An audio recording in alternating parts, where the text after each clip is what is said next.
Hello, and welcome to today's episode of Gavels and Gowns, a Williams Mullen education law podcast where we explore topics that are important to the leaders of institutions of primary, secondary, and higher education. I'm your co-host, Hal Johnson.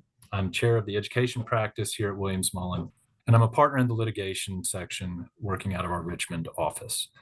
I'm joined today, as always, by my colleague, Micah Schwartz, who is a partner in our labor, employment, and immigration section, and Micah works out of our office in Charlottesville, Virginia. Micah, how you doing? Hey, doing well, Hal. How are you doing today? I'm doing well. All right, good. So, everyone, we're going to talk today about a new topic for us. These are applications for borrower defense to repayment, something that some universities and colleges are seeing coming out of the Department of Education. Hal, can you maybe get us started by explaining what is a application for borrower defense to repayment? Yeah, absolutely. And earlier in 2023, probably a lot of people had never heard of them, but it's certainly become a more prominent topic in higher education here in recent months. The Department of Education regulations have long allowed student loan debtors to file applications hoping to avoid repayment of their loans, and that's called a borrower defense to repayment application.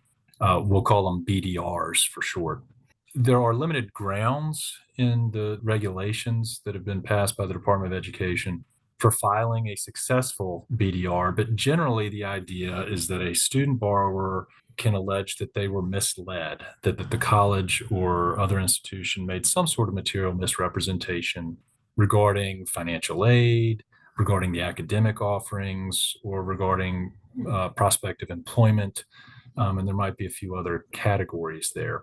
And if the borrower is able to convince the Department of Education that they were the victim of such a misrepresentation, then their outstanding loans might be forgiven.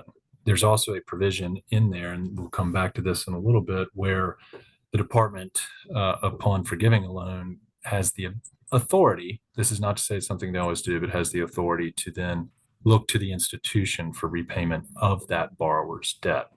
And that's kind of the scary part for colleges. Historically, BDRs were pretty rare, but they've become a lot more pertinent here lately. They started being used mostly for profit institutions. Probably read about some of these over the last few years where there were allegations that for profit institutions had misrepresented the employment prospects to their respective students and obtained a lot of money in federal loans without providing meaningful educational experiences to their students. More recently, you've started to see a lot of these BDRs come into nonprofit institutions, and that's largely due to a class action settlement in a California case, the Sweet versus Cardona case. We're certainly not going to get into specifics of that litigation here, but as a result of the claims in that case, the department is really trying to process a lot of older BDRs that have been sitting in some cases for up to a decade, and the department's trying to work through a lot of those. And so within the last several months, August and September, a lot of colleges have received multiple applications kind of out of the blue. And again, some of them dating back many years.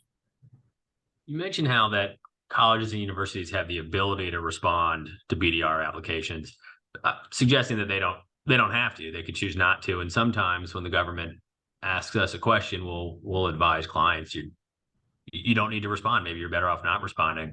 What about in this case? I mean, do colleges have the ability to respond? And if so, do you think that they should? They do. And any of the colleges that have received one of these BDR applications will have received a notice from the Department of Education authorizes them to provide a response. I think the question that you've asked, whether a college should respond, the short answer is yes. I think in most instances they should. And the reason for that, again, the real, I guess, hammer here is that the Department of Education has the authority under the regulations to come back to colleges at some point in the future and seek to recoup any loans that the department has forgiven under one of these BDRs for a student borrower. That's certainly not automatic. It would require a separate proceeding to be initiated by the department. However, and I say that because I don't want to overstate the risk here to colleges or the exposure. But the upshot is that even if it's only to preserve the college's right to defend such a proceeding by the department and to sort of put a marker down by which a college says, no, we did not make any misrepresentation or materially mislead this borrower, so that they could later defend that claim from the department on the merits. It's worth putting together a response almost as a notice of non-waiver, if nothing else. I should also add another reason why I think it's important for schools to respond to these BDRs is because there's a lot of uncertainty about how this ultimately will play out.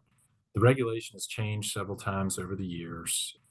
And most recently, I think in 2022, the Biden administration promulgated new rules that, as you might expect, are very friendly to borrowers.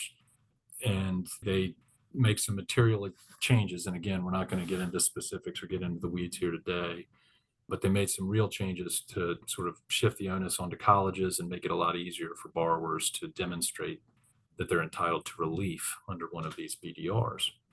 Those more recent rules that were promulgated by the Biden administration were challenged in court, not surprisingly. And the Fifth Circuit Court of Appeals, think Texas, has enjoined the enforcement of those new regulations until the litigation can be completed to determine whether the new regulations pass muster under constitutional and or administrative law.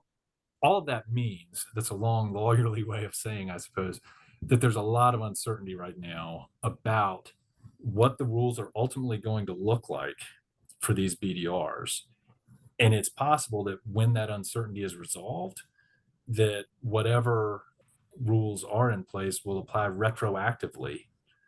And so if a college does not go ahead and respond now, they may forever lose the ability to do so and to challenge one of these BDRs, which again could be prejudicial to the college if the department were to turn around and start pursuing actions against colleges to recoup these monies. So it sounds like a waiver, something like a failure to reserve rights, something like that. Is that right? The idea is that you want to respond again to sort of draw a line in the sand and stake your position that no, we as an institution did not mislead any of our students or this particular borrower who files an application, and try to preserve the defenses that you would assert if the department were ever to come back after you. All right, well, thanks for going through that. So, all right, sounds like we probably should be responding in most cases, or at least universities and colleges should be. Maybe you could explain what does a response look like? Is this a form that we can fill in easily, or speaking of long lawyerly responses, is a brief or something like that necessary? Yeah, and it's interesting because there's really no guidance as to what the response should look like in the regulations, or no formal guidance from the department. So a response can really take any number of different forms. It could, you could style it as a brief, you could style it as a memo, or however you want to do it. And for that reason, I know this sounds like a shameless plug, but we would certainly encourage you to confer with counsel on what a response should look like based upon the resources you've got available as an institution, and the number and type of BDRs that you may be facing. But I think a few general rules that we've sort of developed in dealing with some of these.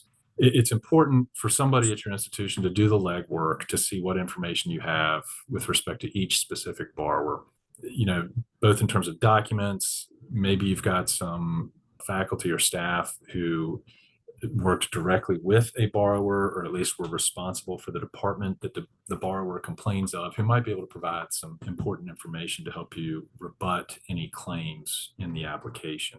I think in fashioning a response, there's, I guess, several different avenues. You could just go with a blanket, we deny all this, keep it short and sweet, and hope that works. But I would encourage schools to try to be a little more specific, address the various allegations in the borrower's application, and try to respond sort of point by point to the extent you're able to. I mentioned providing documentation that doesn't have to be documentation that was contemporaneous with the borrower's attendance or enrollment at your institution. You can create evidence. You can have the people who might know something about the borrower's situation provide a written statement or an email or something else that you could provide sort of in lieu of testimony to the department in responding to one of these applications. The only thing that sort of is prescribed by the department is the submission of an affidavit verifying that the college's response is affirmed and sort of accurate. And there's a form affidavit that the department has posted on their website That affidavit is part of the 2022 rules, which currently have been enjoined and are not enforced. And this goes back to that point about just a lot of uncertainty as to what all should really be included. But I would, better safe than sorry. I would include the affidavit just so if it ever comes out at some future time that you were supposed to have one, you can point to it in the record. Yeah, this definitely sounds complicated. So, the universities and colleges will have to learn up on how to do this and maybe consult with an attorney. Is this going to be a one-time thing that everybody, learns the term BDR and figures out how to respond and does it all at one time and then forgets that they ever knew these things? Or do you think we're going to keep seeing these coming and this will be kind of a seasonal thing that colleges and universities are dealing with? Yeah, maybe a little bit of both. I think we've seen a huge wave caused by, I mentioned the Sweet versus Cardona case. And in August and September, we saw a lot of these BDRs were sent out to colleges for response. And there's usually about a 60-day time frame to respond. So a lot of colleges have probably already completed that first round of responses. But I think in addition to that recent spike, we're probably going to see a lot more BDRs in the future than we have in the past. And I say that for several reasons. I think, first of all, advocates for student debt relief are becoming aware of the BDR process and publicizing it. It's becoming a tool in the toolkit. And as we all know, student debt relief is a hot topic right now at various levels of government and certainly in the public at large. So I think this is maybe catching on a little bit and will be something that we see more of just sort of through a grassroots type of campaign. I also think there's every reason to believe that the Biden administration views the BDR process as a potential vehicle for alleviating student debt, forgiving student debt. And so this is one way in which they can maybe work around, the Supreme Court's decision that Biden can't by executive fiat wipe out a bunch of student debt. This is one alternative mechanism. And so at least while the current administration is in place, I think there will be a very friendly audience for BDR requests at the governmental level, which probably encourages more filings. And I would add to that, we've seen the new regulations on gainful employment and requiring colleges to sort of report on the value of their degree vis-a-vis employment opportunities. Those sorts of things will make it easier, I think, for borrowers to cobble together a claim that they were misled about their employment prospects when they applied or enrolled at a particular institution. It sort of builds in some evidentiary support depending on the student and their specific program of study. So I don't think we've seen the last of these. We've had a recent wave of them. And given the ongoing litigation and uncertainty, it may be a little while before you see another wave of them. But I would imagine that a lot of them are being filed on an ongoing basis with the Department of Education because, again, it's just such a hot topic. Well, that's a lot of information for our listeners, so I think that's probably a good place to wrap it up. Listeners, if you have questions about BDRs in particular, please reach out to Hal or I, and we'll try to help. For those who don't have questions about this, but just have other questions about education law or suggestions for another Gavels and Gowns podcast, we'd love to hear it. So please reach out to us or visit us at williamsmullen.com, where you can learn more about our education practice and the kind of legal services we provide. And finally, while you're there, go to the Gavels and Gowns page where you can subscribe to this podcast so you'll get the next episode of Gavels and Gowns in your email box. Thanks, everyone, for tuning in. Hal, have a good day. Appreciate it, Micah. Thanks, everybody.